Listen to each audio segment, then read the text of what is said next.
Red Bull's breach of the 2021 cost cap was a major topic of discussion for several weeks. While the matter has been officially put to rest by the FIA, the fact that it came to a conclusion after the current season is almost over has led some to believe that Red Bull might breach the cost cap in 2022 as well. Team principal Christian Horner gave his views on this while speaking to Motorsport. I'm your host Dillon Shelley, and first up on Formula World, will Red Bull overspend in 2022 as well? Horner started off by confirming that they won't reduce the money spent on feeding their personnel.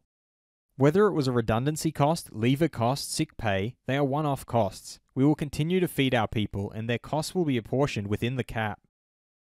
He then explained why this time around it is the other teams that are in danger of violating the budget cap.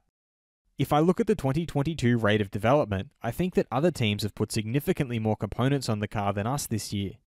If you look at crash damage alone, which again is hugely expensive, and something I think needs personally looking at within the cap, when you look at the quantum of some of the crashes this year, some of which are not the fault of your driver or your team, Max Verstappen is the driver that has incurred the least amount of damage. Horner, however, isn't 100% sure that they'll be on the right side of the budget cap. So one can never say with 100% confidence that we're comfortably within the cap, particularly after the process that we've just been through. He, however, expressed his hope in not breaching the cap 2 years in a row. We are confident and hopeful that with the process of these regulations being tidied up for the future, it will become less of an accounting world championship.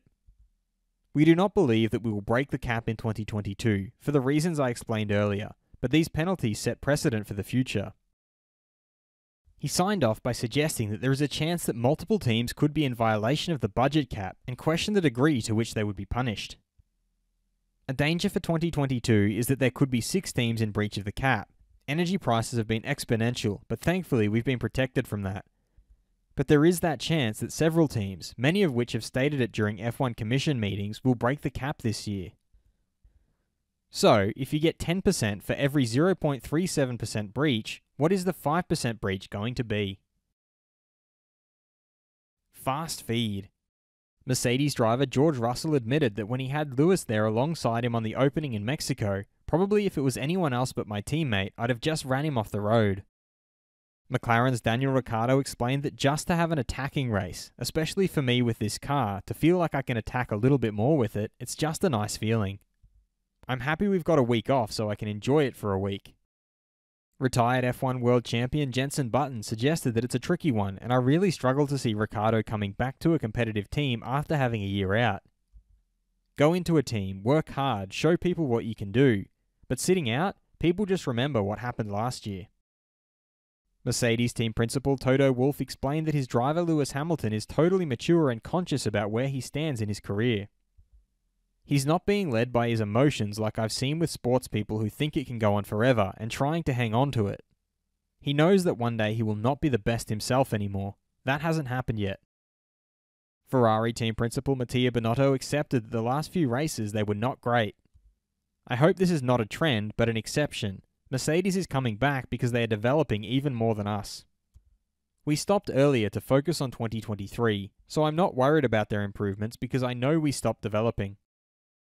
Red Bull's Sergio Perez doesn't believe there's anyone that can come and just beat Max Verstappen straight away. He's very solid with the team, he's been here a while.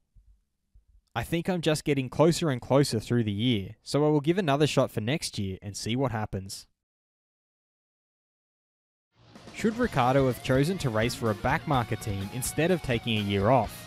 Head over to my community page to vote in the poll and let me know what you think in the comments. And if you like this video, feel free to subscribe and check out my others for all the latest in the world of Formula 1.